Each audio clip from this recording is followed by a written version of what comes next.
สบายดีมื้อนี้มาพบกับพระศรีโหมีสิประเสริฐเส้นเก่าเส้นเคยเนาะพระศรีโหสิพาไปเบิ่งน้ำหนองเนาะไปทุกคนไปเลาะไปชมวิวน้ำหนองสะโอ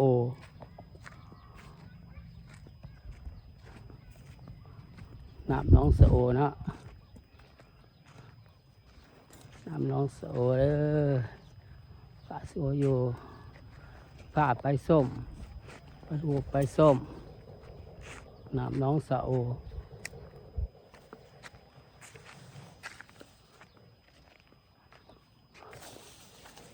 บรรยากาศงามเพื่อได้น้องสะโอกับบกหลายแล้วน้ำน้องสะโอ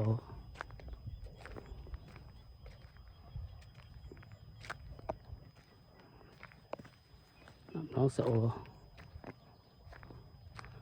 บรรยากาศอยู่น้องสะโอน้องยามบ่ได้เนาะขอให้ฝากติดตามช่อง YouTube ของพระศรีโหเด้อยามบ่ได้ไปพามาส้มวิวน้ำน้องสะโอบุ้งสะโอยามบ่ได้ยามค่ำยามค่ำยามบ่แรง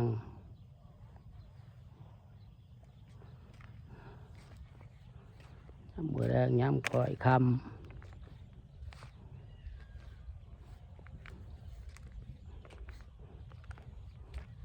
ภาพน้องสะโอส้มวิวน้องสะโอ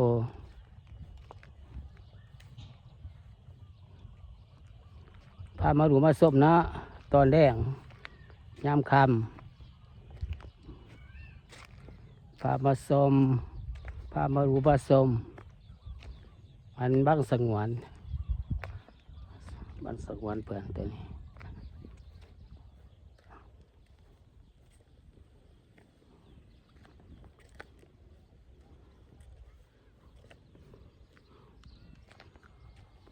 มาส้มฝากติดตามช่อง YouTube ของพระศรีโหเด้อกดไลค์กดแชร์พระศรีโหเด้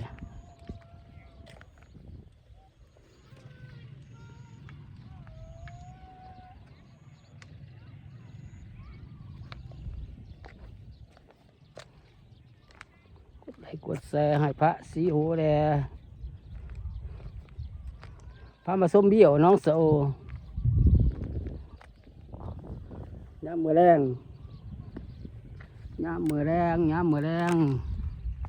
ส้มบิว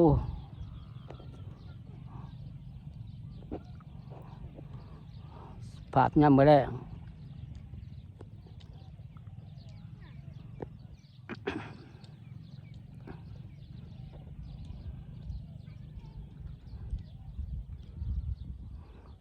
ภาพน้องสะโอภาพงามๆเนาะพามาเบิ่งฝาบน้องสะโอ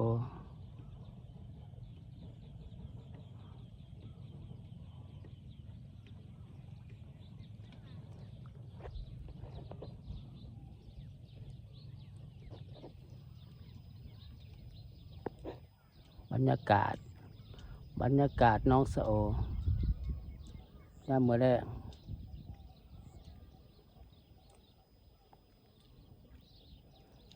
กดไลค์กดแชร์ให้พระศรีโหเด้อกดติดตามพระศรีโหเด้ช่อง YouTube ของพระศรีโหบุญมีศรีประเสริฐเส้นเก่าเส้นเคย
อากาศน้ำมะแรง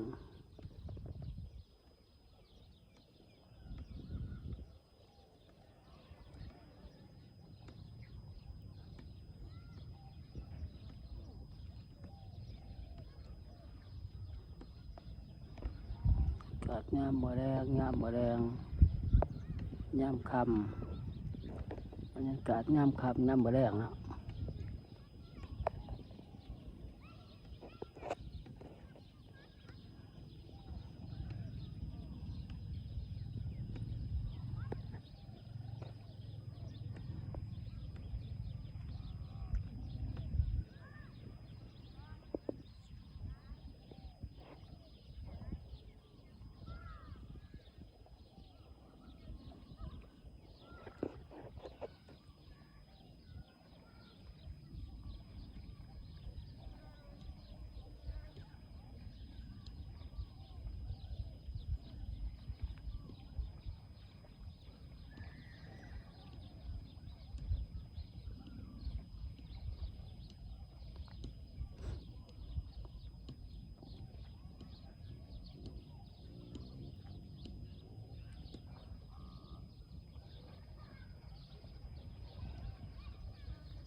บังสังวัน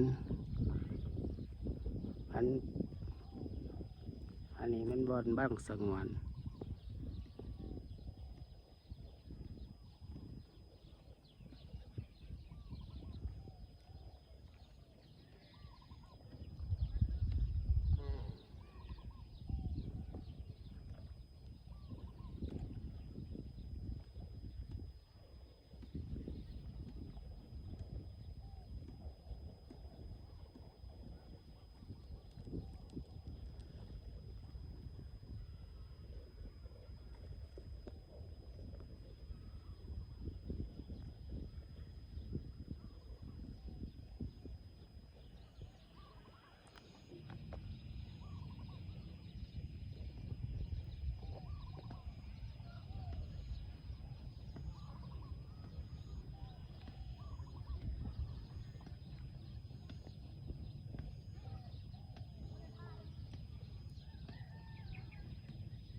สังวัน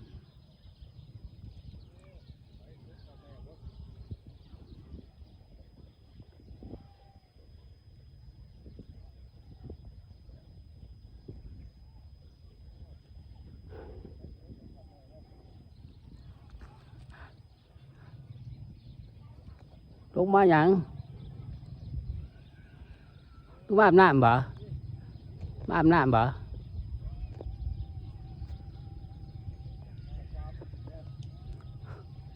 โพดป่าเนาะโอ้สำบหลายที่ป่านี่หลายอีดีป่านี่ป่าบักสังวันได้แต่ ปะเปียะปะเปียะอยู่นี่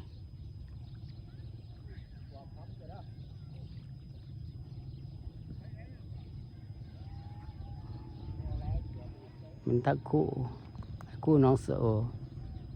คู่น้องโซนี่คู่น้องโซ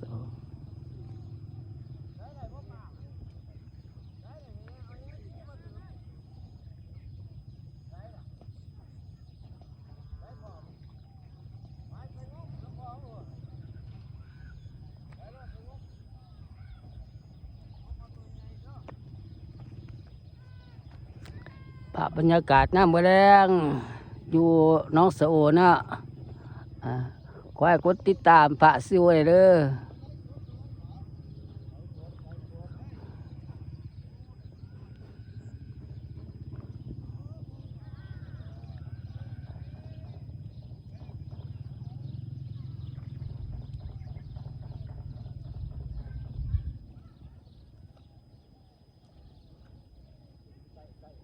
โพ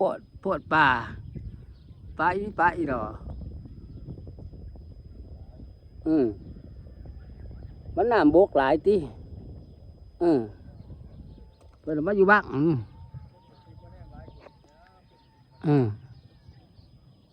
เขาบังสังวนที่ค้างใบเนาะ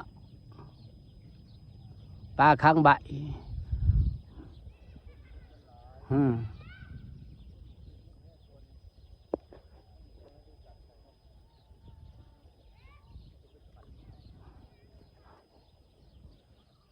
ปวดหลายเปียอยู่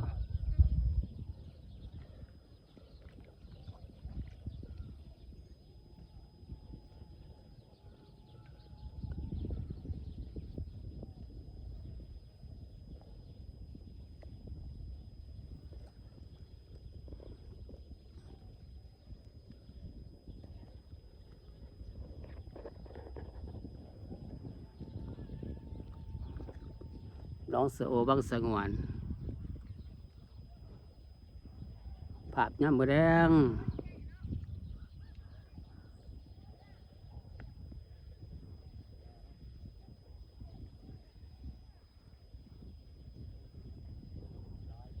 หลายอันบังสังวนเนาะน้องเสือโอบังสังวน